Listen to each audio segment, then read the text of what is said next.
judgment's known to fail. Once built a steamboat in a meadow, 'cause I'd forgotten how to sail. I know the runner's going to tell you there ain't no cowboy in my hat. So now he's buried by the daisies, so I could stay the tallest man in your eyes, babe. I sense a spy up in the chimney. From all the evidence I'll burn, I guess I'll read it in the smoke now, and soon to ashes I'll return. I know the spy is going to tell you that ain't my flag up in the pole. So now he's buried by the lilies, so I could stay forevermore in your eyes, babe. I want to talk about joy. Okay, but before I do, let's just get it out of the way. Yes, I'm wearing a robe. I got it for Christmas. I never want to take it off, and I don't think that I should ever have to. So joy. I've been sick quite frequently this rainy season and tired, and we're calling it wintering, okay? I've been wintering. I haven't been doing that much, but it's been necessary. And I have been doing a lot of thinking. I've always loved New Year's and resolutions, the whole thinking about what you want to pursue in the new year, what you want to leave behind.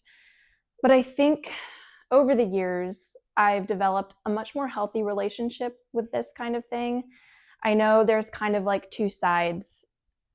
There's the people who love New Year's resolutions and goals and all of that, and the people who find it kind of toxic, that pressure to make a big change. But I've started kind of doing my reflection a little bit differently, and I wanted to share with you guys what I've done different and what's made it so much more approachable as something that I can actually do and really rejoice in at the end of the year, as opposed to some heavy pressure to change everything about my life.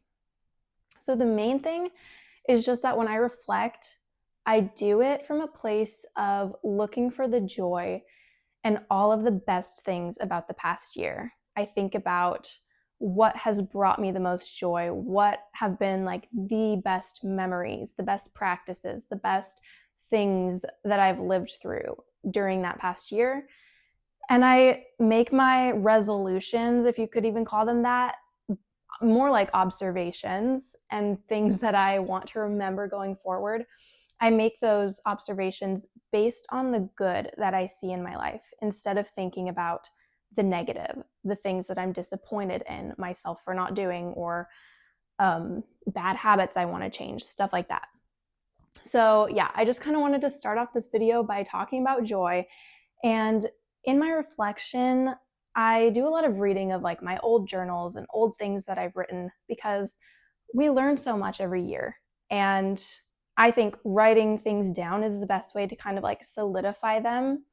But if we never reread them, it is harder to actually remember all the things we've learned. So I did do a lot of reading my old journals over the past few weeks, and I wanted to share something with you that I actually wrote in 2020, which is kind of funny because that's a while ago. And I made this list of things I learned in 2020. 5 years later, some of them are a little bit silly to me now, or just seem a bit misguided, but some of them are really gems. So I think that's the joy of writing things down, is you can revisit, you can see how your mind has changed and how you think differently, and also remind yourself of important things that you may have forgotten.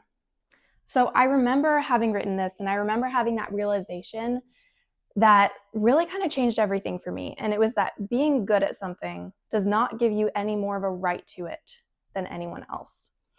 And what I meant by that was, I think we tend to label people and ourselves and each other, and we think that we don't get to do something or enjoy something or share something unless we're really good at it, unless that's our thing, you know? And I think when I had this realization, it really opened up so many doors for me. I felt free to do things that previously I had been way too intimidated to do. And not only just to do them, but to be willing to share it too, and to be willing to be seen by the world doing something that I'm not great at, or, failing at something, or just not being particularly great, but doing it anyway.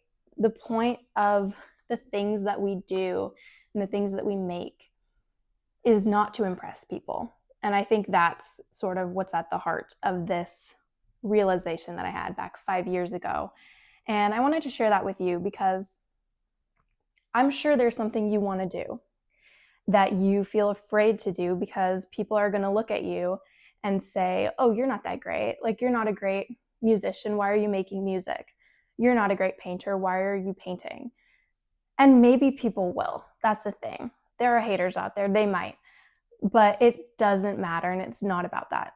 And I just wanted to put a reminder out there that if there's something you love to do that brings you joy, that lights you up, you should do it. And you shouldn't feel like you don't get to because you're not as good as someone else, or because you're starting as a beginner even when you're an adult, or whatever it is. Just go do the things that you love and try something new if you think you might love it. And maybe you won't, but try it. Just try it.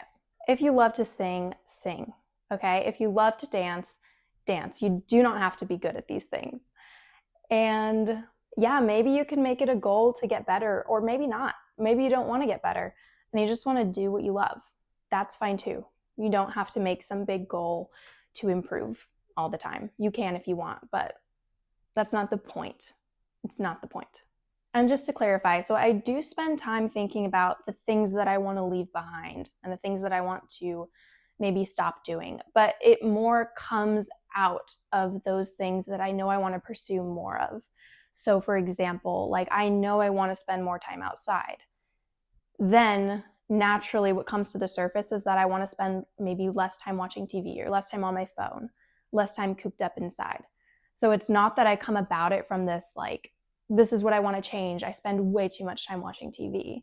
Instead, I'm thinking about what I want to pursue, which is spending time outside. So that's kind of how I go about it, but from a place of joy instead of criticism. Part 2 is a little story time, just because, I don't know, I've been all over the place. I've been recording stuff left and right, but like none of it fits together in a cohesive video, and this is the best I can do, you guys. But I thought that this story time might be interesting. Here it is. This is the kind of day that makes me feel like indescribably happy. So happy to be alive.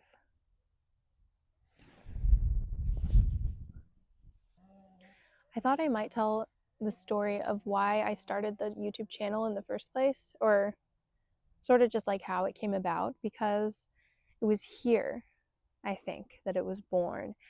And it was because of something that I didn't want to happen, and something that was out of my control. Because this beginning of 2025, I set the goal of running 15 miles straight. I wanted to do a half marathon again, and then also increase that distance just by a little bit. Half marathon's like 13 something, so I wanted to just go 15 and have that be my running goal for the year. And so I started training at the beginning of the year, and I got injured a few months before the half marathon that I was signed up for. And this is where I train for running. So I didn't want to stop coming, and my dad, who I run with, was still training for it. And so I came with him, and I brought my sketchbook, and I did some studies here. And I brought my camera because for some reason I just felt like recording it. And I genuinely don't think I would have done anything like that or started this channel if I hadn't gotten injured and not been able to run and not been able to meet my goal of 15 miles. And so I kind of wanted to talk about that because I think it's amazing to set goals and intentions at the beginning of the year. I think it's important, though, to be okay with them changing.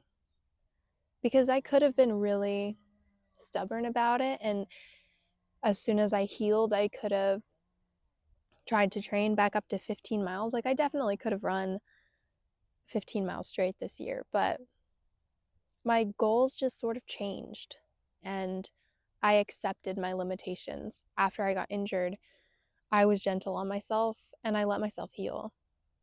And I actually healed quick enough to be able to run a 10K that same day that I was signed up for the half marathon. And I participated in a handful of other races. I stayed consistent, like I kept running, but I let go of that goal that I had for long distance. And I'm really happy that I did that, because I ended up coming up with all these other goals and things that I really wanted to do, and creating the videos. And that has been such a bright spot in my life, and something that I've really enjoyed doing. So, just a reminder, sometimes you're going to sprain your ankle and not be able to do what you wanted to do. Or maybe it'll be something else that feels like an obstacle and feels like a horrible thing, but it could be the very thing that leads you to something else that you didn't even know was on the horizon.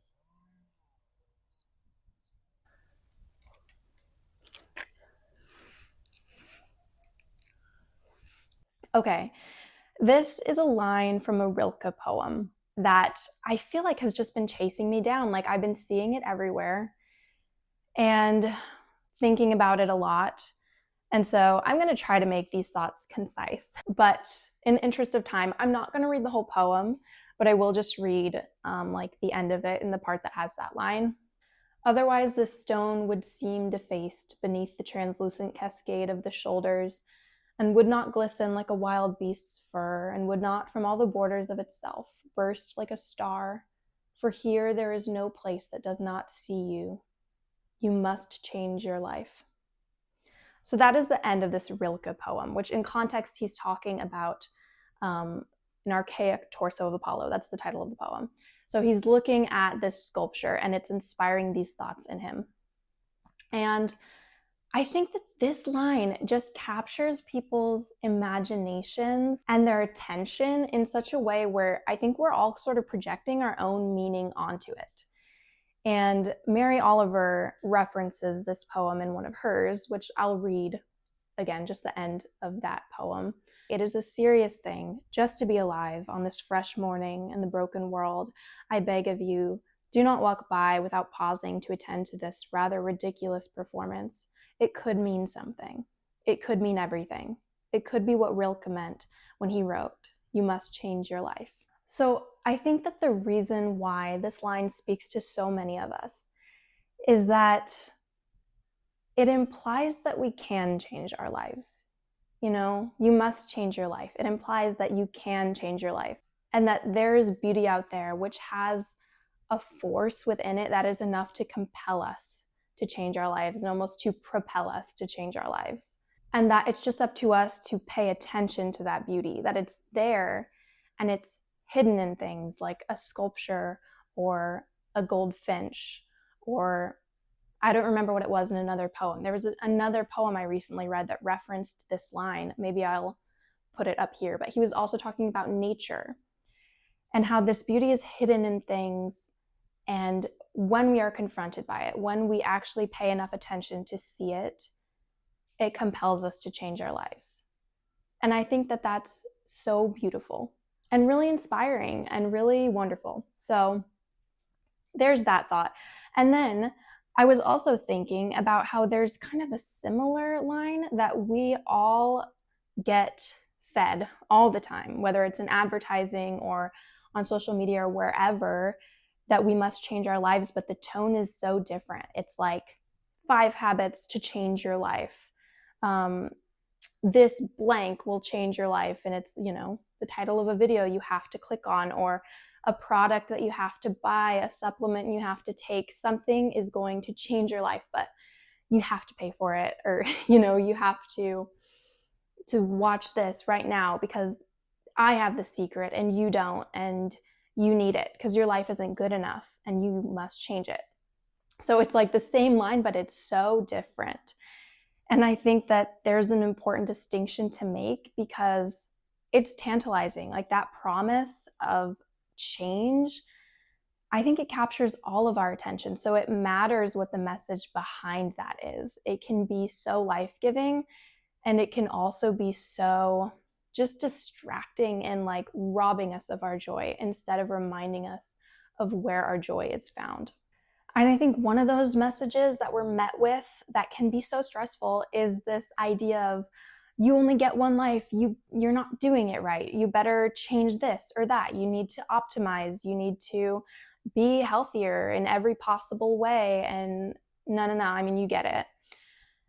And then that kind of train of thought made me think of another Mary Oliver line that's really famous, and I'm going to read just a chunk of that poem as well, and you'll probably recognize it. I do know how to pay attention, how to fall down into the grass, how to kneel down in the grass, how to be idle and blessed, how to stroll through the fields, which is what I've been doing all day. Tell me, what else should I have done? Doesn't everything die at last and too soon? Tell me, what is it you plan to do with your one wild and precious life? So Mary is also calling our attention to the fact that we only have one life and it's precious. But instead of trying to convince us to optimize ourselves with it, she's encouraging us to do less and to look around and to pay attention. And instead of then telling us what we should do with our lives, she's asking us, what is it you plan to do with your one life? And I love that. I just love it. So just trying to put more of this good stuff out into the internet because it's full of a lot of bad stuff too. But we get to choose what we pay attention to, right? And that's, I think, the magic of You Must Change Your Life. It's knowing that we can. That you get to choose what you pay attention to. You get to choose how you respond to everything. Yeah. Okay, part 3, how to reflect. I just wanted to share with you the actual practical ways that I reflect during this time, this transitional phase between 2 years. And it doesn't have to be during this time. It could be at any time. The new year is kind of arbitrary, but I do think it's nice that we all kind of collectively have this moment together to be in that same space. I think it's cool. But really, anytime you can choose to reflect. But here are my tips, or just the things that I like to do. The first one is that I like to set aside intentional time to ponder, just to think. And I like it to be a good amount of time because I don't want to feel rushed. I don't want to feel like, oh, I only have an hour. It's time to reflect on my past. I mean, that's just not really how reflection works. It's sort of you just kind of have to sit with it and let it unfold. And so, yeah, I would set aside as much time as you can. And it doesn't have to be, right on New Year's. I'm posting this, I don't even know how long after New Year's, but it could be during an entire month or an entire week where you just set aside little pockets of time to sit with your thoughts. And I like to write and respond to some questions. So last year, I think that I found some journaling prompts online and I used those.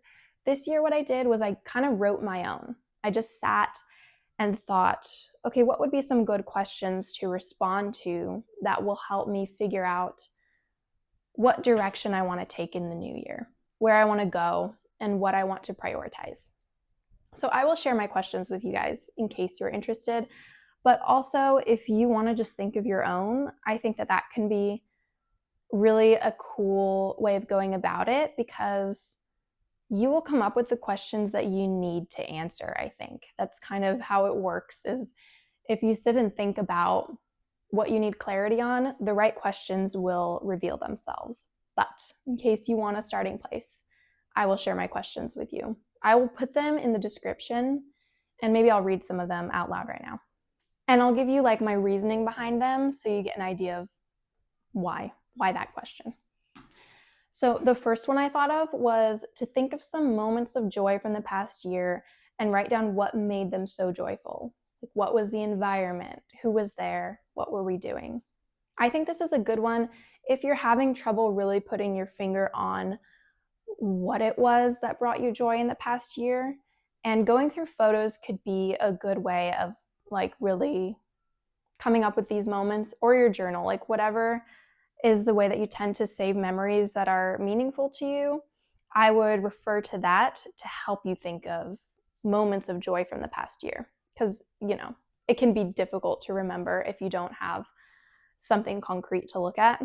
And then actually thinking about what made it joyful is so important to be able to like recreate that in your future and to know what part of that brought you joy. Sometimes it can be hard to put our finger on exactly what about a specific memory or moment brought us joy. So just describing it all, and then you can kind of see like a through line between all of these different things that bring joy to your life.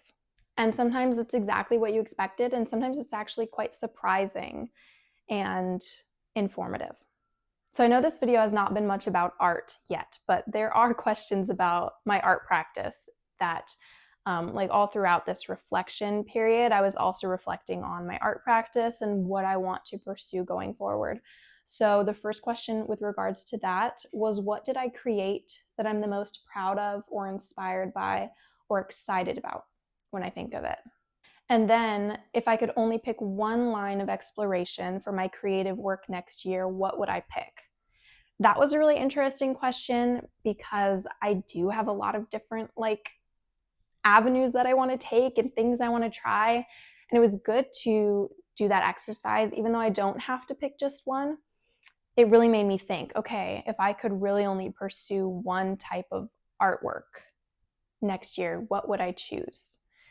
It really helps you determine what your priorities are, and maybe what you're spending all your time on is something that you wouldn't actually choose first if you had to choose one. This is always a fun question. If there was one wild new thing you could try next year, what would it be? And questions like that, I like to just kind of like answer without thinking. Like, don't think about it. Just what's the first thing that you write? Go with it. And that doesn't mean you have to try it, but writing it down could set it in motion or lead to some other exploration that's unexpected.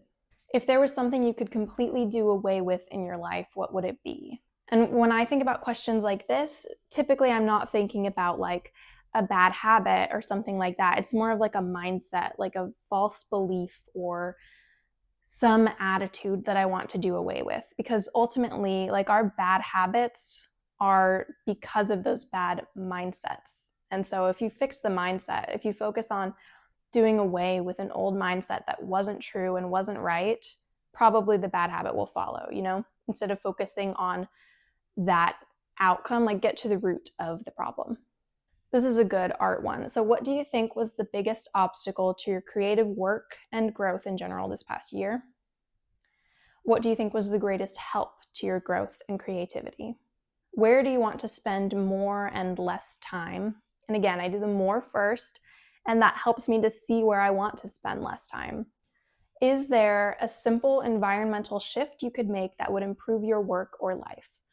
I love this one because it is usually mind-blowing how the smallest shifts, especially when it comes to the environment and your physical space, can make a huge difference.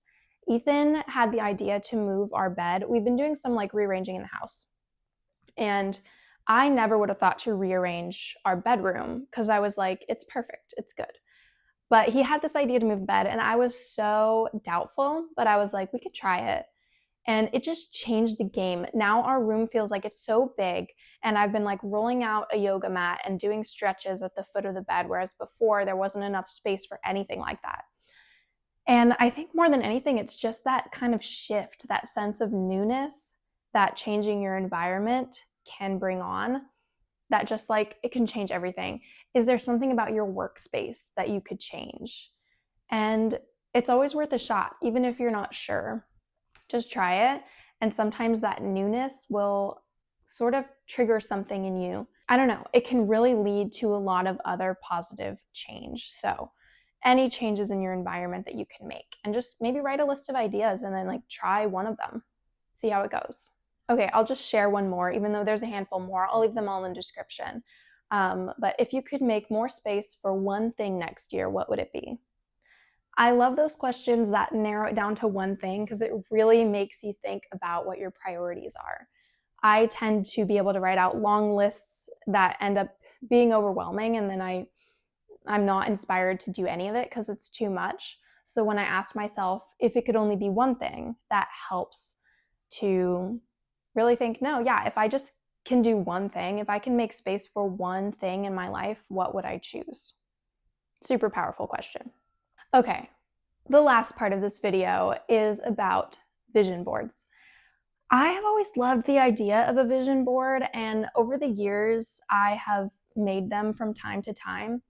But over the past 3 years, I've kind of narrowed down like the way that I most enjoy doing it to where I also go back to it often. So I'm going to show you guys what I've started to do.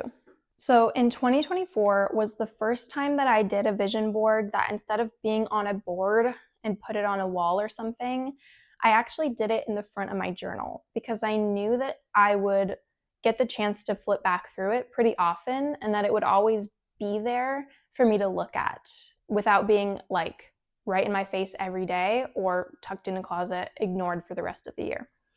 And I really liked doing it that way. And I've done it that way ever since. But my first year of vision board, I mostly used Pinterest. And I think the sky photos are all mine, but the Pinterest photos were like I would think of something that I wanted more of in my life, and I would look for an image that kind of matched up with that, which is how vision boards are typically done. So I did a lot of like beautiful home and creative space. I wanted to focus on like keeping the house clean. So I did like this beautiful cleaning supply photo. I wanted to start riding my bike a lot. So I did this girl on a bike. Really wanted to garden a lot and do more like Bible reading, note taking, studying kind of thing. So I did that. A bath because clean, beautiful, gardening stuff. And then I sprinkled words in. I did stickers. I did words that were inspiring to me and good reminders for what I wanted the year to look like. Reading outside, art journaling or collaging kind of thing, pottery. So this was a year at the end of this year or the beginning, I don't remember. I wanted to learn pottery. So I put this photo from like just a generic Pinterest photo of a pottery wheel, sketching in cafes. Yeah, that's it. So that was my like vision board for 2024. And I really did like it. It was inspiring. It was nice to have those images and be reminded of what I wanted to channel more of in that year. But I decided to do it differently the next year because what I realized is that looking at those photos, I was inspired, but I was never filled with a sense of like gratitude or contentment. It was always more aspirational. It was like, oh yeah, I want to do that, but I haven't yet. Or I wish my space looked as beautiful as this, but it doesn't. That kind of thing. So while it wasn't entirely negative, I will say there was like a little bit of just comparison behind the feelings that it would bring up. So yeah, I decided to do it different in 2025. And what I did was I went through my camera roll and I chose all images that were mine, moments from my own life that inspired me and that I wanted to channel more of. So you have like beautiful greens and nature, my bowl of tulips, my homemade crepes, plane rides with my brother, my little niece, my sister, Ethan playing the banjo, our garden beds. And then this year we actually did do a pottery class. So I have a photo of Ethan at the pottery wheel. I have like our outdoor brunches and painting in the yard. All of these things, I can tell you, when I look at it, I'm filled with inspiration and gratitude because that's my own life. Like those are my experiences. It's just like far and away better than the vision board from Pinterest. So I can't recommend it enough. If you go, just like take some time to go through your camera roll and make little collages. And I did some words too that were important to me. I did, how many? I did 3 spreads. And yeah, I flipped through this a lot too over the course of 2025. I was always returning to it and being reminded of what I love and what I want to prioritize and spend my time doing.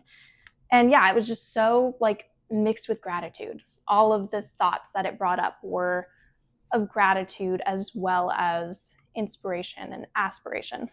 So I did it again this year. I was like, that was too good not to repeat. But this year I did do it a little bit different. I was a little bit lazier and I collaged them on Canva instead of like by hand. But yeah, these images bring me so much joy. My homemade birthday cake, us with all of our friends, my Stargirl picture, Ethan and Wally, the sky. Photos of the sky I will never get tired of. And I've left empty space because I think, want to add words and things that are significant, but I want to give myself more time to maybe add that over the course of the year. But I did, let's see, how many did I do? I just did a few spreads and a little collage, leaving space for words that are important to me. And then I put a poem and a quote that are really important to me here in the front as well. So I think I'm going to add to this here and there. Yeah, when I look at these photos, I just feel so much love. One thing that's really cool about finding the photos that are most significant and inspiring to you are that you'll notice patterns about what you love that you might not have noticed otherwise. Like, I'm obsessed with green. Grass, being in the grassy hills makes me feel more alive than anything. Like anything that's in front of a backdrop of green, I'm there. It's so good.